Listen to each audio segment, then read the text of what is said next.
Right, it seems our next speaker is me. Now, I don't normally speak at study days. That's not why I designed them. The reason I am here is also the reason for our Q&A at the end. I put out a call for papers every year, depending on what novel we're doing, and we always get a whole slew of people, especially students, saying, I want to give a paper, I want to give a paper. This year,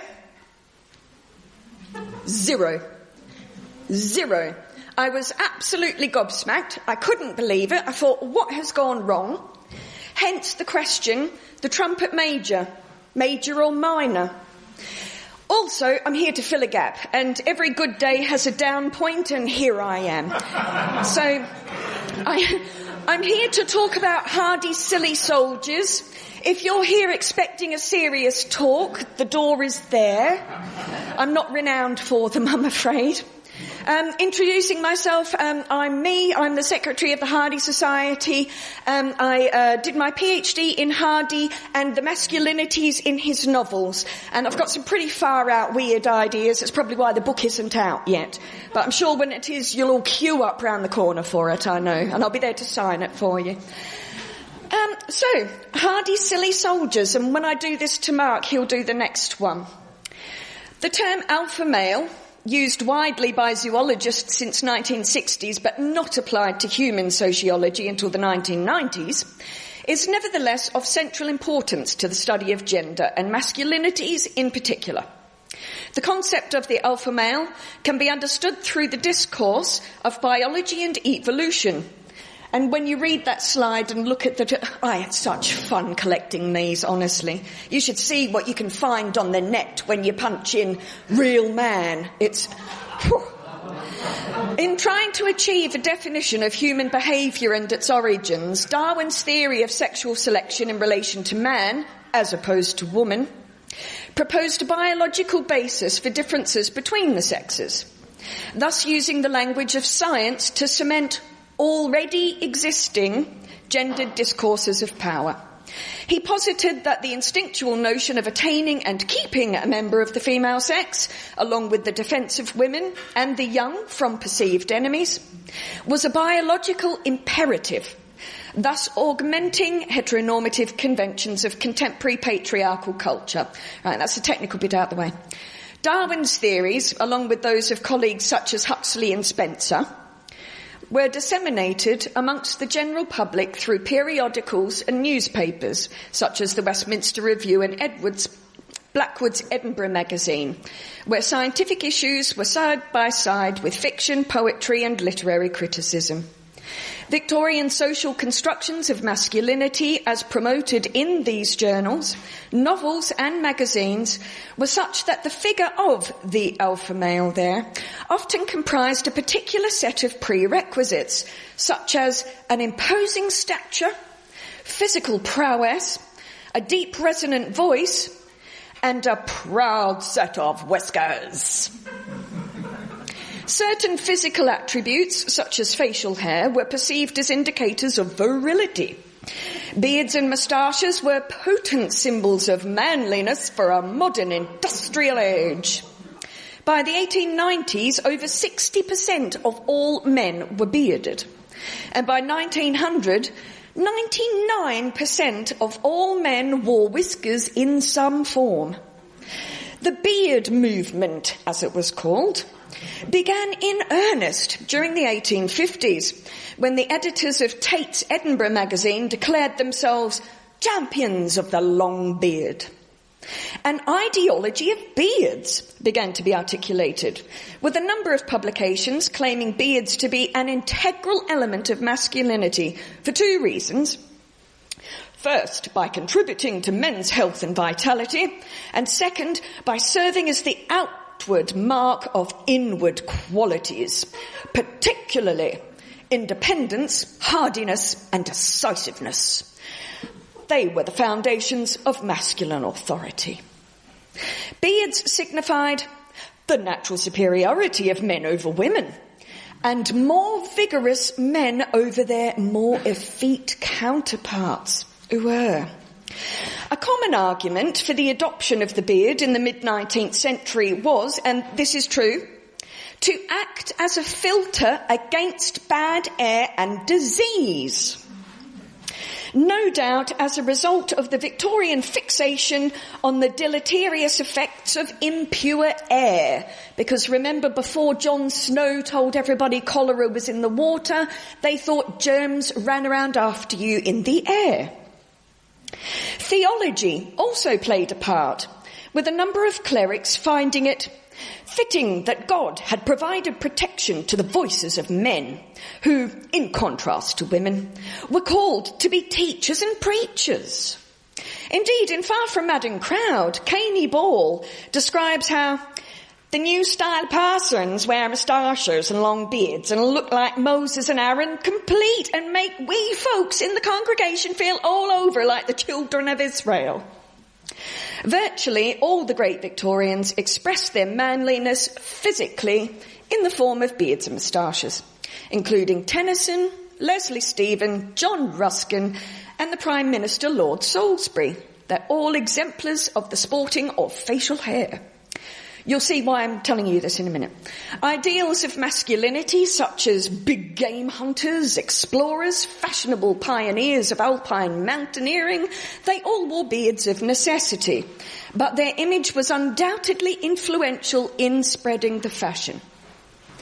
The tenets of muscular Christianity, propounded by Charles Kingsley and Thomas Hughes, in conjunction with representations of the Empire hero, as featured in the fiction of H. Rider Haggard, we've all heard of King Solomon's Mines, also combined to valorise the hegemonic alpha male.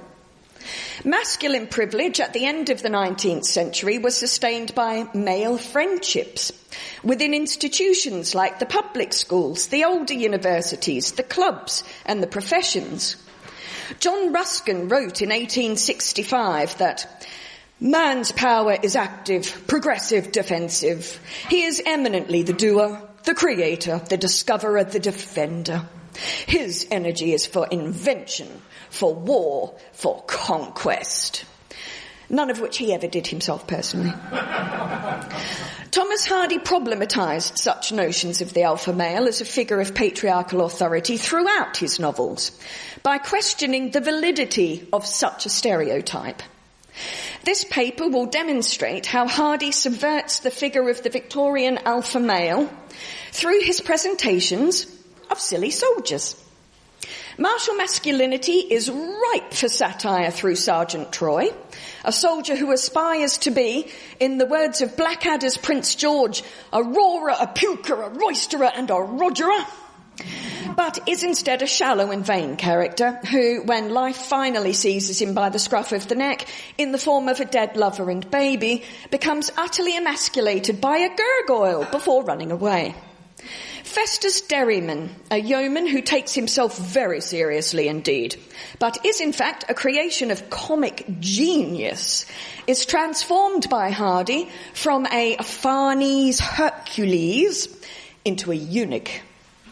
And in perhaps Hardy's most scathing presentation of the fallibility of the alpha male, Captain de Stancy, from a Laodicean, a highly respected member of the armed forces, is in fact the plaything of his androgynous illegitimate son. The silly sergeant. This is for you ladies and whoever else likes him. Even at 80 in 2018, I was... Far From the Madding Crowd is widely considered to be Hardy's first great novel. It is also his first to treat mourning and memory through the lens of gender, as demonstrated by Sargeant Troy's method of mourning Funny Robin. Grief and trauma can transcend perceptions of both masculinity and femininity. For the majority of Victorians, perceptions of masculinity which relied on repression rather than the articulation of emotions like females, strategies for coping with loss remained oblique. Conversely, femininity, by the social constructions of its very nature, provided a forum for the outpouring of condolence and sympathy. However, assumptions that all men grieve in the same manner have been superseded by the belief that an individual's response to death is unique regardless of gender. Intuitive grieving is traditionally a female coping style, whereby feelings are managed by focusing upon the emotional dimensions of the loss through social support. The instrumental griever is usually solitary, private, grieving through activity and problem solving, a style more usually associated with men. The notion of the gentleman was a social construct closely associated during the 19th century with the class system. In his essay Gentleman, 1862, James Fitzjames Stevens ascribes to men this distinct particular physical, moral and intellectual qualities that set them apart from those of the lower classes. He observes that a gentleman's accent differs from a labourer's. He holds himself differently, and his features express altogether a different class of emotions and recollections. His two great cognate virtues are truth and courage. Because, of course, lower-class men don't have any, quite obviously. Stephen writes that it is ungentlemanlike to swear, and that no man deserves the appellation of gentleman who would be guilty of the selfishness and treachery of seduction. That's half of Hardy's men out there. A gentleman lived according to a chivalric code which emphasised honour and respect, not only in his dealings with his fellow men, but also in his treatment of women. A lover's intentions must be seen to be entirely honourable, lest he be relegated to the status of a serial seducer or a cad. The diminutive Fanny Robin and Sargeant Troy's seduction of her is the catalyst for the tragic events of that pastoral tale. Troy abandons Fanny, unaware that she is carrying his child, to pursue and marry Bathsheba Everdene, a beautiful and bold landowner. Francis Troy is an alpha male, a misogynistic rake who lives for aesthetic pleasure. But Hardy's virile anti-hero cannot be read so simplistically. For his reaction to Fanny's death and the discovery that she had given birth to his stillborn child is not stoically and silently masculine, but fervidly feminine and lacking utterly in self-restraint. Troy is not only not a gentleman, he is not a typically male instrumental griever, but a feminine intuitive one. Having previously forgotten her existence entirely, Fanny's pitiable demise in the Casterbridge Union poorhouse triggers a torrent of emotions in Troy. When he is confronted with the sight of his previous conquest, lying silently in a coffin with her arm placed protectively over the fruit of her suffering, Troy sinks forward. The lines of his features soften, and his initial dismay is modulated to illimitable sadness. Troy exhibits an indefinable union of remorse and reverence, and gently kisses Fanny's forehead. Death reawakens Troy's former love without what Tony Fincham describes as the inconvenient presence of the beloved. The bereaved can now love on in isolation, selfish and unhindered. Just like in The Well-Beloved, of course, which Tony also writes about. Troy then turns to Bathsheba and turns on her. This woman is more to me dead as she is than ever you were or are or can be. If Satan had not tempted me with that face of yours and those cursed coquetries, I should have married her. I never had another thought till you came in my way. Would to God that I had, but it's all too late now. I deserve to live in torment for this. He turned to Fanny then. But never mind, my darling, he said. In the sight of heaven, you are my very, very wife. That he had forgotten completely about. Troy is undoubtedly projecting his guilt onto his previously prized but now much aligned wife Bathsheba, though the outpouring of his grief takes decidedly a feminine form, one more akin to the reaction of a spurned wife. Another scene in which Hardy is seen to use Troy as a vehicle for the subversion of Victorian conventions of masculine grief is Troy's naive display of remembrance. The reader does not expect this cad to erect a tomb to the fallen woman, much less to plant it with flowers, flower roots of blooms he has chosen especially for the occasion. There were bundles of snowdrop, hyacinth and crocus bulbs, violets and double daisies, which were to bloom in early spring, and of carnations, pinks, pickadees, lilies of the valley, forget-me-not, summer's farewell, maddow, saffron, and others for the later seasons of the year. How touching. The utterly contrived nomenclature of the flowers aforesaid makes such a gesture seem utterly absurd when performed by a sergeant of the army, and indeed smacks of the romanticism of a girl in her teens. In typically Hardian fashion, Troy is punished accordingly for his act of contrition. That night sees a torrential downpour, the most violent for several years, wreak havoc upon the guttering of the church near where Fanny is buried, and a gurgoyle, erected to aid drainage, spurts a continuous heavy stream directly into Fanny's grave. The flowers move and writhe, turn slowly upside down, dance about, and then simply float off. All that is left at the site of penance is a bubbling mass of mud. Thus, we are left with the impression that the narrator is scoffing at what he feels to be traditionally accepted constructions of Victorian masculinity, which would normally have seen the rogering, rakish Troy simply acknowledge his guilt before moving on to the next conquest, rather than actually building a monument to it. And now we come to the silly yeoman. Only one of Hardy's novels focuses exclusively on the ideology of martial masculinities. Note I said novels, not short stories.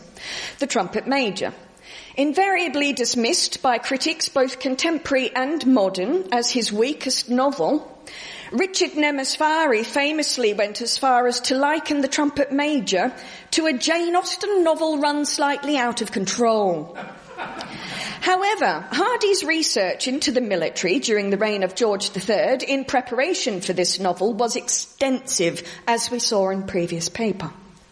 He compiled a notebook of more than 120 pages containing detailed descriptions of the movements of the royal family when they visited Weymouth between 1783 and 1807, the years comprising the French Revolution and the Napoleonic Wars, and the concomitant threat of invasion. The notebook records army exercises and deployments during this period, as you heard about from the North Brothers earlier.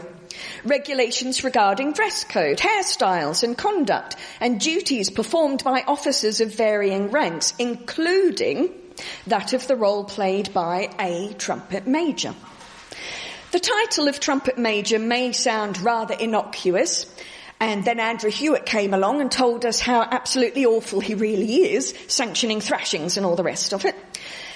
But for the purposes of this paper, he, in fact, performed a pivotal function in battle, as Hardy records in his notebook. As well as citing the need for extremely neat appearance and perfect obedience, Hardy also registers that it is absolutely necessary they should be very sober people, for if they are the least in liquor, it is discovered in a moment by their sounding, and they never know when they may be called upon to sound the alarm.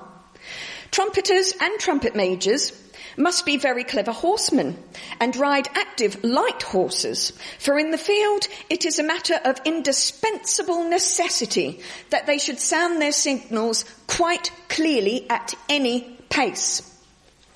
John Loveday is an understated character. He is responsible, dependable, morally sound, chivalrous, obedient, quietly spoken, blah, blah, blah. Hardy's friend and contemporary J.M. Barrie thought Loveday a brave and gallant soldier, part of England's greatness. His presence does not leave a marked impression upon the rest of the narrative cast, and the importance of his duties as a trumpet major are in fact not dwelt upon at any length after all in the novel. This honest and diligent man is not rewarded for his courage and steadfastness with the hand of the novel's heroine. He is passed over in favour of his fickle brother, and is ultimately silenced forever upon one of the bloody battlefields of Spain. By having the eponymous character dwell on the periphery of events, the contrast between him and the braggadocio yeoman, Festus Derriman, becomes more pronounced, marking Hardy's caricature of martial masculinity and making it more apparent to the reader. Nemesvari describes Festus as a milish gloriosus because he is a vain boor who boasts fierce appliances about his person, such as great boots with formidable spurs, and he refers to himself as a warrior.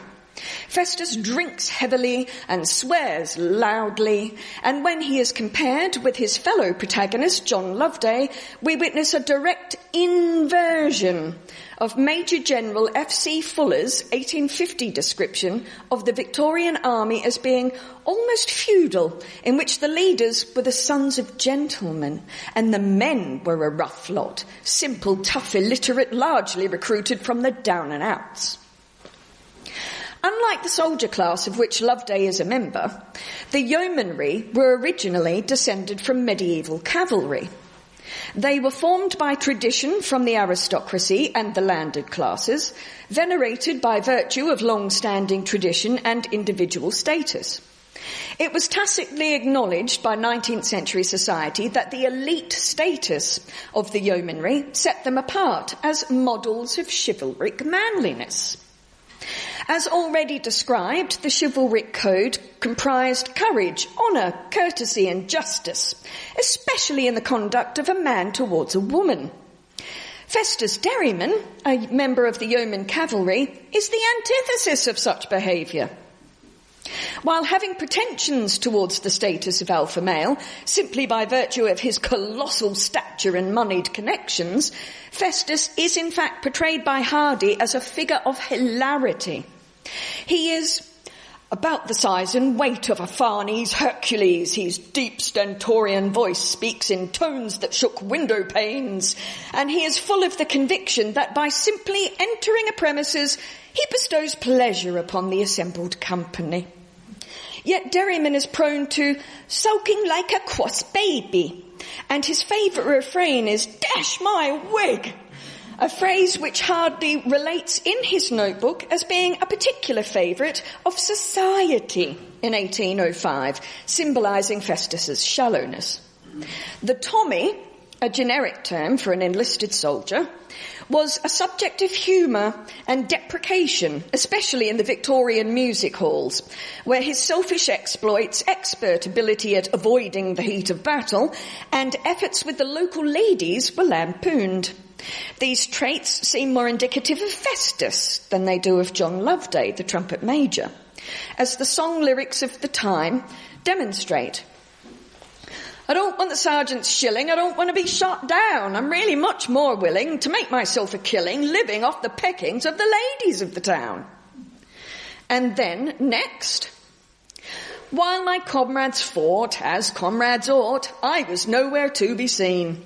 I was covered with a flag, listening to the din and strife when the fight was o'er, out once more, and that's how I saved my life. And he's in there somewhere. Festus spends the bulk of the narrative chasing the heroine Anne Garland, in some instances literally, searching for his uncle's secret cache of money, or avoiding any duties involving physical exertion. And Hardy signals the full extent of Festus's impotence during a scene where Anne secrets herself inside an abandoned house, waiting for aid and news of the Napoleonic invasion. Festus espies her and immediately attempts to gain entry. When Anne refuses him, he becomes indignant and enraged. "Dash my wig then," he cried, his face flaming up. "I'll find a way to get in. Now don't you provoke me, you don't know what I'm capable of." When she still disallows him ingress, Hardy has Festus petulantly threaten Anne. "Now damn my wig, I will get at you. You've tried me beyond endurance. One kiss would have been enough in the mid that day. Now I'll have 40, whether you will or no." He flings himself at the door, fruitlessly, and then tries to drive his sword between the joints of the window shutters in an attempt to rip them open. The result being, of course, that the sword snaps off in his hand. To add insult to injury, the terrified Anne manages to escape on the very horse that Derriman rode in on, when he goes in search of a ladder in an attempt to get into a higher window to get at her. A character described by the narrator as the florid son of Mars is in effect brought to the level of a eunuch. The figure of Festus Derriman completely undermines the idea of the yeoman cavalryman adhering to the tenets of chivalry. Rather than act courteously toward a member of the opposite sex, Festus continually attempts to assault Anne Garland. Evolutionary discourse posits the alpha male of any given sphere as being the dominant male. But while Festus aims to appear domineering, he achieves only a level of bombast. If the qualities of a soldier, particularly of the officer class, include unquestioning obedience to a hierarchical scheme of authority, a chivalrous code of conduct, and a muscular Christian mentality with a view to conquering and colonising in the Haggardian tradition of the empire hero, then Hardy's real military hero is John Loveday, taking what is effectually secondary status to the ridiculous figure of Festus Derriman's Milos Gloriosus is indicative of Hardy's presentation of the more farcical expectations of Victorian masculinities. And last of all, the silly captain. If the alpha male occupies one extreme of the masculinity spectrum, it can be said that the androgyne occupies the other. Androgyny became synonymous with effeminacy at the advent of the aesthetic movement during the latter part of the 19th century, the major proponents of which were Walter Pater, Algernon Swinburne, Aubrey Beardsley and Oscar Wilde. Male beauty was idolised and linked with the highest form of art, including Michelangelo's statuary and Raphael's religious depictions. The androgyne was marginalised for displaying characteristics of both sexes while possessing utterly ambiguous physical features. The androgynous masculine ideal signified for many aesthetes in Wilde's group authority, beauty and power. For Walter Pater, androgyny stood for divine beauty, and it was located specifically in the male body as opposed to the female body. He is quoted as saying, "Supreme beauty is rather male than female." We know from Hardy's letters that he read both Swinburne and Pater. In fact, Swinburne became a regular correspondent after the publication in novel form of The Well-Beloved in 1897. A story which Swinburne approved of in a letter to Hardy in March of that year, to which Hardy replied that he had in fact taken his inspiration for that tale from Swinburne's own poetry.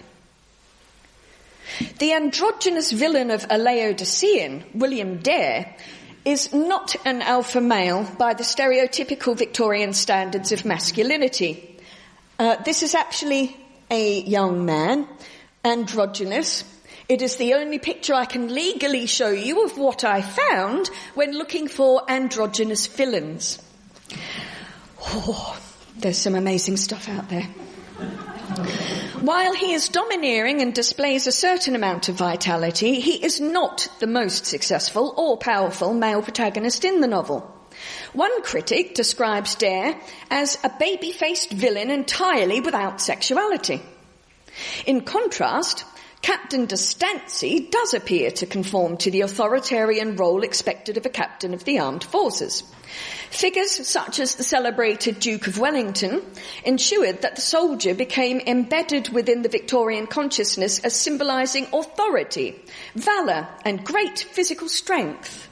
Captain de Stancy displays the manly requisites of imposing stature, physical prowess, a deep and resonant voice, and of course a proud set of whiskers. His son William Dare, who possesses many androgynous qualities, is illegitimate.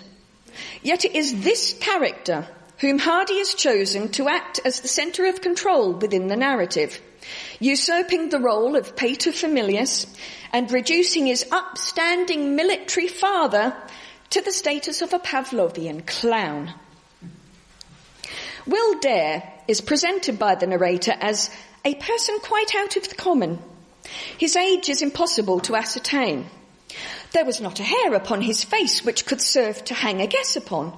In repose he appeared a boy, but his actions were so completely those of a man. Dare wears his hair parted in the middle, hung as a fringe or valance above, in the fashion sometimes affected by the other sex. Yet there is a swagger in his body and limbs, a latent power. Charlotte de Stancy can't think whether he is a boy or a man, and the architect Havel refers to Dare as a complete negative. He is not a woman, but whether man or boy, people cannot tell. And Hardy's narrator refers to Dare variously as the boy man, an unpedestaled Dionysus, and the Etruscan youth Tages. The Dionysian comparison serves both to aestheticize and eroticize Dare's body, a fate more usually reserved for the female form. Havelock Ellis opined that Dare was a very choice villain indeed, for he thought he was objectionable but very cleverly contrived. William Dare is cast in the role of villain by narrative circumstance, the illegitimate progeny of a respected army captain who himself had stood to inherit Stancy Castle until it was lost to a Mr. Wilkins, partly through racing speculations, partly in other ways. Though publicly acknowledged by the surname of Dare, symbolically denoting his challenge to societal conventions in order to reclaim what he feels to be his legacy, privately, Will's true patrilineage is tattooed above his heart, de Stancy. If Captain de Stancy were to marry the novel's heroine Paula Power, the current owner of Stancy Castle, Dare's birthright would be restored. To achieve this end, the boy man adopts the role of the father. His father, by contrast, seems to take on that of the son. For though Captain de Stancy is admirably made and his every move exhibited a fine combination of strength and flexibility of limb, he admits to his son, Willie, that it seems to me, of us two, it is you who exercises paternal authority. Dare knows what a marvellous match it would make if his father and Paula were to unite. Interestingly, Dare displays no sexual attraction for Paula himself at all, although she is much closer in age to him than she is to the captain. And Dare urges the captain along this route with the reproof that it would make a man of you, and I have set my mind upon your putting no objection in the way of its accomplishment. This is son to father, by the way. The captain acquiesces to his son's demands. I am too big a fool about you to keep you down as I ought. And Dare, half pitifully, views his father as a good, weak, easy fellow, thus exploiting his role as villain protagonist to usurp the position of patriarch within this relationship. At the time in which Hardy was writing this novel, a son was expected to be dutiful and respectful to his father, accepting his guidance on education, religion and career choices. Alongside marriage, fatherhood was a pivotal experience in the life of any man, because children were regarded as a visible embodiment of their father's values and capabilities. Procreation, provision, authority and nurture comprise the main elements of fatherhood, supposedly. Not so. No such relationship exists between Dare and his father. The captain has been absent for much of his son's life, and rather than guidance, he simply gives him money because he hopes it will make him stay away. D'Estaing perceives Dare as a graceless lad who leaves him enervated and melancholy, a man-boy who is the obtrusive memento of a shadowy period in D'Estaing's youth, charming, who threatened to be the curse of his old age. Dare never addresses D'Estaing as father, but rather as captain, and continually admonishes the older man to trust to my good sense. He looks upon his father as a Frankenstein whom he has vamped up.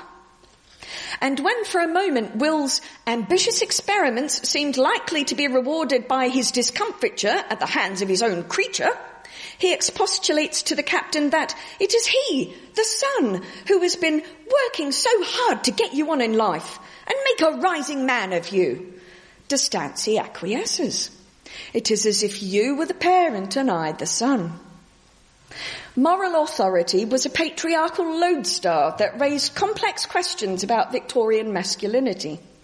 If a father was to measure his achievements as a man by the extent to which the ethical strictures which he had inculcated were then visible in the behaviour of his son, the reader, both contemporary and modern, may judge the representation of Captain D'Estaing as one of failed manhood utterly.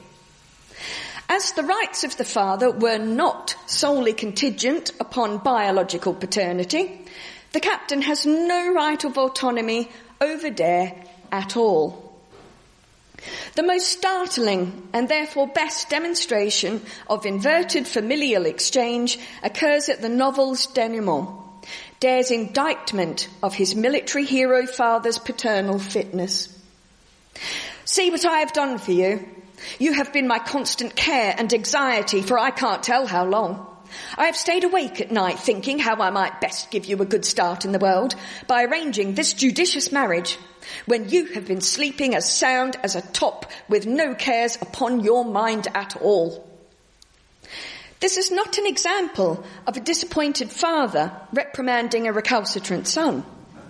What the reader is shocked into realising is that this is Hardy delineating an illegitimate androgyne addressing a highly respected senior member of the armed forces. The captain is ultimately jilted by the heroine Paula Power, and Will Dare is not only denied his legacy but his very birthright.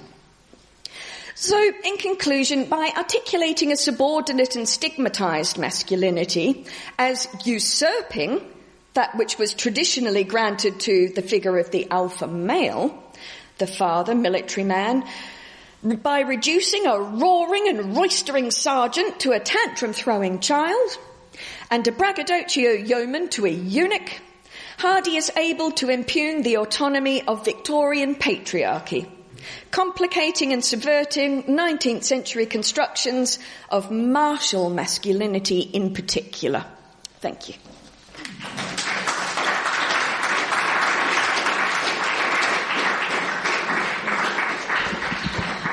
Are you all still awake? Excellent.